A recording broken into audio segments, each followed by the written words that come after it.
Well, the Kyle Rittenhouse trial is going so poorly for the prosecution that, of course, what happens next? The doxing threats against the jury have begun. Jury intimidation has reared its ugly and disgusting head here in this case in Kenosha. And it's very interesting to me that who was it? Who was it that actually threatened this jury? The first person to threaten this jury actually is a guy by the name of Cortez Rice. Cortez Rice has previously claimed to be the nephew of George Floyd. Not only did Mr. Cortez, Mr. Rice, spend time threatening to dox Kyle Rittenhouse's jurors, but also he spent the weekend trying to track down the private home of a judge inside an apartment building to threaten them regarding another case in Minneapolis regarding Daunte Wright, the shooting of Daunte Wright. Watch this completely unhinged rant from Rice.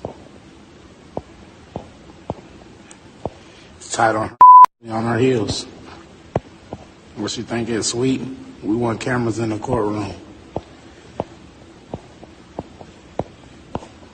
The people deserve to know what's going on. I'm just doing right quick. Why she think it's sweet, right? Think it's sweet, sweet. She think it's sweet, sweet.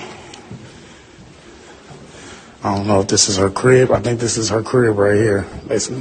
We got confirmation that this is her house right here.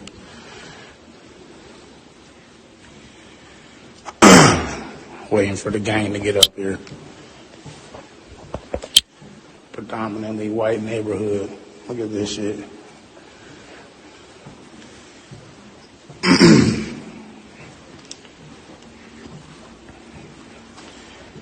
Peace and love. All power to the people.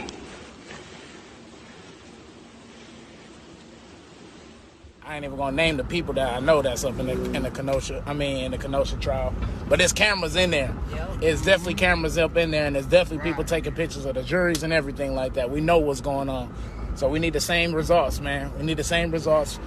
Justice for Daunte Wright, justice for all. So this guy needs to be arrested. And I mean arrested like yesterday. This is just clear jury intimidation, judicial intimidation. Just arrest him. Get him off the street. Just arrest. Simple as that. Straight to jail. Just lock him up.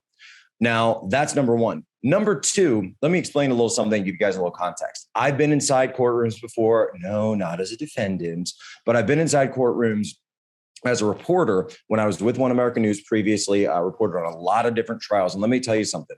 In federal court, which is where I had most of my experience covering these cases, you are checked. You are checked even before you go in. They say, show me your cell phone, and they make you turn it off to make you power it off. And then they watch you like a hawk.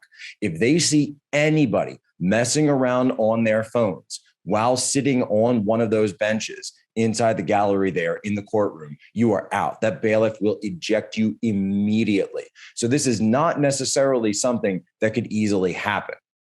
That being said, it's more important than that, because we're talking about the threat of the jury's not sequestered, right? The jury's not sequestered. And it was the exact same context for the Derek Chauvin trial, the exact same context. Look, I covered that trial inside and out. The evidence was clear that there was no intent to murder, but the question was vague regarding manslaughter. I get that. That being said, that jury was threatened again and again. And we also exposed the fact that there were pro-George Floyd activists on the Derek Chauvin jury. Next, we now know that the types of threats that we're hearing are the same type of stochastic terrorism, focusing on these jurors, focusing on their families, saying, it doesn't even need to be in the courtroom, right? You could have somebody across the street watching as they come out of the parking lot, following people home. That's the type of threat you have in this country, from the BLM rioters to Antifa to these absolute thugs that will go after you at your home.